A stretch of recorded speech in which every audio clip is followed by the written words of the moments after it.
Hi, it's me again with Corel Draw Tips and Tricks, and I just got through making a video for this, and the young lady got back to me and said she was trying to make the E contoured. That's what she meant, look more like the E in Inspire. Well, I do not know that font yet, and I need to get out to the shop. So I just picked Times New Romans. It's pretty close to that font. It's a little different, but she can work with it and then make her own with that font. But to do that, you need to contour these letters, and you're going to make them all thicker because they're all a little bit thicker, and kind of make them look the same. You need to have that text selected, Control K, and it broke the letters apart. Then you can go and contour each individual letter.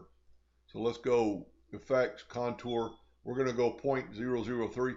Our letters are in red, so we want to contour them in black.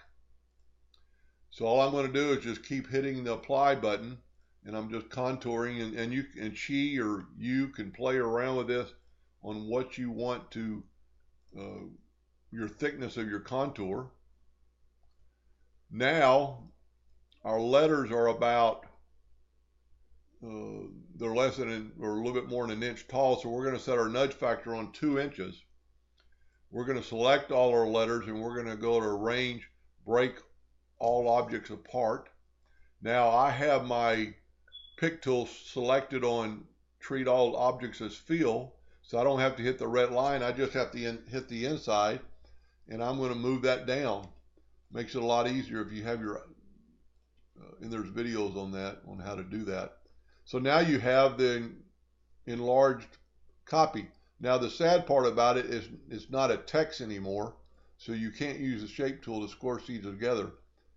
So I would just suggest starting on one end or the other, get your pick tool, holding down your control button to make sure your letters are going to be still even.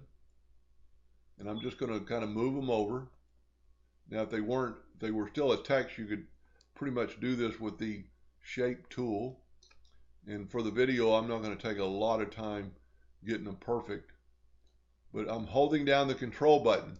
That allows me not to move it up and down. I can't not move it up and down. Then take your letters and weld them together. I would turn them red just so you'll know they're a cut line, and right down there it says hairline. So now your letter, the E, is thicker like she wanted. And it would be the same thing with putting the scroll underneath there, but that way both your fonts would be the same. Anyway, I hope that helped a little bit, and thank you for watching.